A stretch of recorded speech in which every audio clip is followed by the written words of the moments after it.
Well, what was good about you and I when we actually like met and when we sat down and we realized we liked the same style, especially that old like Robbie Rivera, like the Dirty Dutch, like that nasty, grimy. Dude, I was just banging out. It's dark. It's right. No shit. Boom, boom, boom, boom, boom. I actually tweeted Robbie Rivera. Hey, listen, and shout out Robbie Rivera, man. Listen, I've talked to Robbie Rivera on Instagram and I've talked to him on Twitter, and I asked him and I said, hey, would you be interested? Because I know he's in the Miami area.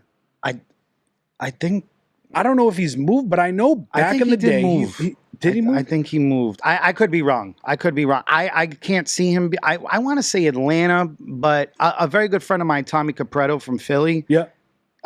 He has a couple of releases out with him. We were going to talk about the last couple of years, and I could have sworn he said he moved, but I could be wrong. The funny thing about Robbie Rivera that I was going to say was that I always hold this one time where he was DJing at an after hours at Therapy. And I got to drive him. Weren't we both on that bill? We were both on that bill. Yeah. We were both on that bill. And at the end, which is why I stayed to the end, it was like, I don't know, 7 o'clock in the morning. It was something stupid.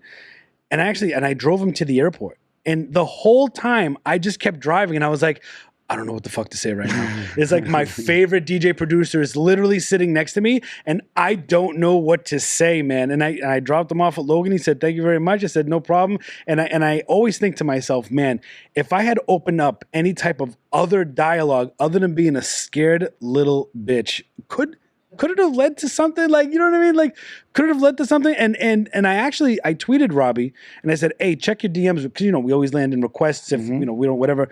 And he actually responded to me about that time. And I said, I wanted to remind him. I was like, hey, listen, I'd love to have you on the podcast and to talk about like your story. You've always been a favorite, you know, producer of mine and DJ, and I love it. And you know, would you consider it? I said, there was this time, and I told him about the Therapy thing. He was like, you know, I remember that time. And in my head, I'm like, fuck. I'm like, what do you remember? Right? And I was like, oh, well, you didn't say anything in the car. I didn't really say much. No, but you know who I had? I had my ex in there and her friend. I was using a car. So I can't remember what was said, honestly, in the whole vehicle, but I don't think much was said. That's the thing. I might have been a little awkward ride, but he had sent me a message back saying, yeah, I remember that time. I was like, oh, cool. And I was like, what do you think about maybe hopping on the podcast? You still in Miami? You know, would you consider coming in and talking about like this and that? I never got a response. Well, follow up. He's a very humble, quiet guy. I mean, at least when I met him, he was very polite. He's producing Catholic music. The Christian stuff. The Christian stuff. Yeah. I went on his IG because I'm like, Tommy had mentioned him, and I said, I wonder if he has anything new out. And I went on to his IG, and then I saw that he has a whole Christian page. That's how I found out too.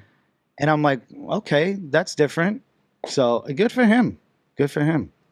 But he's still banging out songs for sure. I mean, imagine Robbie Rivera, boom, boom, boom, boom, boom, boom, boom, the hum melody, and then oh my god, it's 68 beats. It just everything, God. Just crazy, just a legend. And then he's producing Christian music, which is really interesting. I mean, it must be easy for him. You know what I mean? But yeah, I would love to try to get him on the show too. I know he's been a fan favorite of both of ours for a long time. Well, now's your time to speak up. So haunt him now. Say I didn't say anything 15 years ago. So right. Hook me up this time. Let's go. Come into the studio, man. Come into the studio.